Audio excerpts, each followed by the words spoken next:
आणि आता पाहणार आहोत मुंबई शहर त्याचबरोबर उपनगरातील टॉप 9 बातम्या। मुंबई अहमदाबाद राष्ट्रीय महामार्गावरील काँक्रिटीकरणाच्या कामामुळे वाहतूक कोंडीचं मोठं विघ्न, वाहनचालकांसह प्रवाशांना मोठा मनस्ताप। मुंबईतील विक्रोळी परिसरामध्ये शिवसेनेकडून अल्पोपहार वाटून आनंदोत्सव साजरा, सर्वत्र प्राणप्रतिष्ठा सोहळ्याचा उत्साह।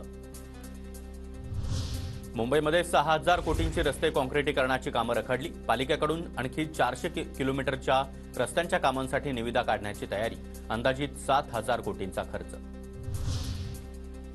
मुंबईतील मिठी नदीमध्ये 25 पूररोधक दरवाजांसह 74 पंप उभारण्यात येणार, अंदाजित 1950 कोटींचा खर्च येणार। मुंबईमध्ये 164 कोटींची खंडणी मागणाऱ्या 5 जणांना गुन्हे शाखेकडून अटक, आरोपींनी ईडी प्रकरणामध्ये अडकवण्याची धमकी देऊन खंडणी मागितल्याचा प्रकार, सतीश धनुका यासह 7 जणांविरोधात गुन्हा दाखल।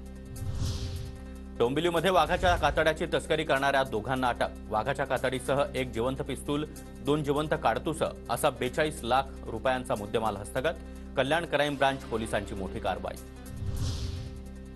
मुंबई मॅरेथॉनमध्ये स्पर्धकांसाठी आणलेल्या पदक कारागिरांनी चोरले, 2200 पदकांची चोरी, पोलिसांकडून 6 जणांना अटक, आरोपींकडून 620 पदकं हस्तगत। कल्याण रेल्वे स्थानकातील सरकती जिना बंद, सकाळी कामावर जाणाऱ्या चाकरमान्यांचे मोठे आद, स्थानकातील सरकता जिना वारंवार बंद पडत असल्याची प्रवाशांची तक्रार।